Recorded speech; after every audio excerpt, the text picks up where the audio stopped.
Welcome to Education in Focus. I'm your host, Eliana Kernodle. As the school year kicks off, some states are considering banning cell phones in schools. Joining me to discuss this is Chalkboard News editor Brendan Clary.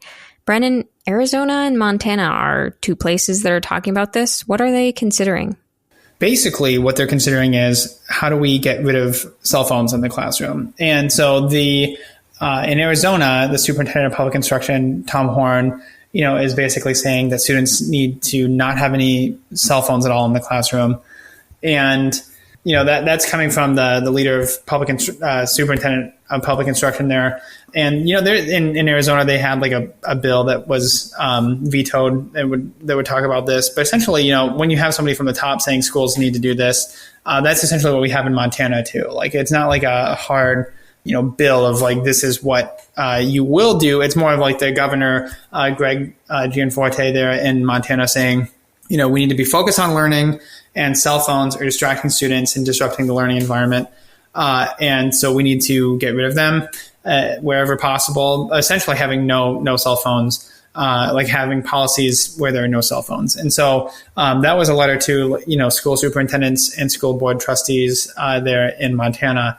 So these aren't, laws per se. These are saying from the top down, this is what we would like to see. And so I think could you like potentially have like a school board say like, oh no, we don't want to do that. Like maybe, and I don't know if there'd be any like legal repercussions because it's not, codified, but saying from the top, like we want it this way because we have these good reasons to do it. So you need to have that.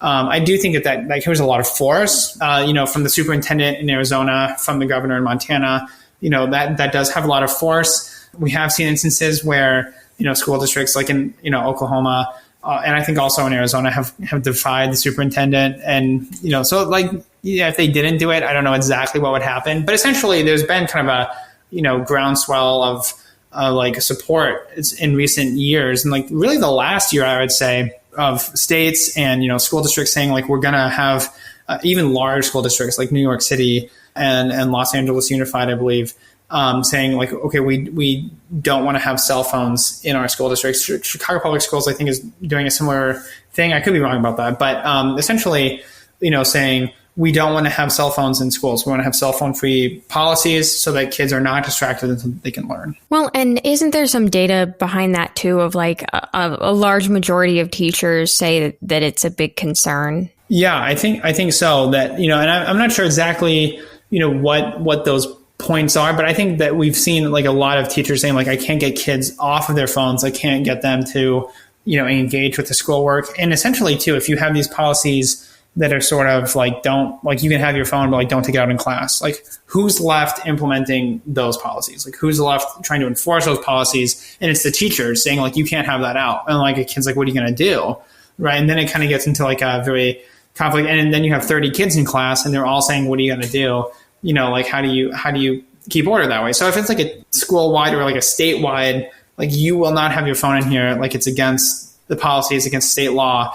It's a little bit more maybe enforceable, saying like this is the expectation. So I don't know. I think that those kind of arguments are there, but we anecdotally, and I think with the research it shows that teachers are having a hard time with these cell phones in the classroom. Well, then what's some of the kind of the conversation surrounding these policies as to why are people opposed to them? What are concerns people are raising? Yeah, I think that there's a number of concerns that people have with these sorts of like top-down bans, cell phone like limits, and some of those are actually from parents who say that they want to be connected to their kid, and I do think that maybe part of it. I'm floating this out here. It might be that we've had a generation of people who have had a cell phone for a long time, a smartphone for a long time, and now their kids have smartphones and they're maybe going to middle school or high school and they want to have that contact that they've enjoyed with them thus far.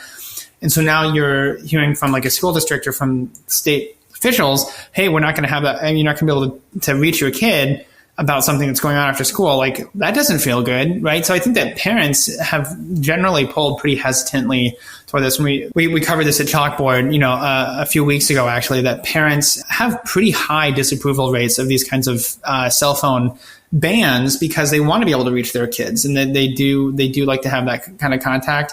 I think that there's also the argument that's sometimes made that, we're going to have cell phones in your job, so you have to learn how to deal with them instead of, just getting rid of them completely, right? So instead of limiting them.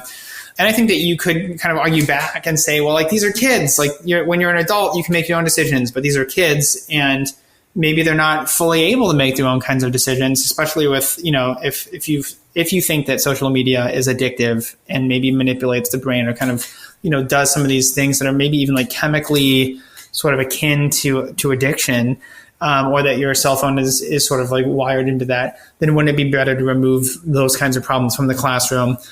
So I think that you can see how these arguments go back and forth, and that there's, a lot of heat on both sides trying to say, like, well, this is what we think is right. It's one of those very contentious sorts of things, which, kind of seems small, but you can see how easily this would, totally derail a board meeting. Yeah, and Arizona, they did try to take measures to implement this statewide I believe it was the last legislative session. Yeah, I think so, in April. How did that go? Yeah, so that was vetoed by Governor Katie Hobbs. So she vetoed it in April. And so it was, passed along party lines. Republicans were behind it and Democrats were opposed to it. Essentially, too, I think part of the argument that Hobbs had was that this was an unnecessary mandate. That's her language there. That, schools can kind of tackle this from a, case by case, like a county by county sort of level.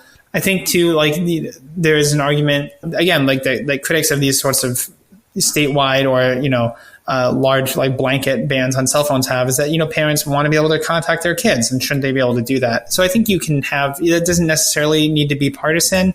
I think that, it kind of depends probably on what else is baked into the bill and, what's kind of the temperature of the legislature. But I don't think that that's always a partisan thing there in terms of, this is what parents say that they want.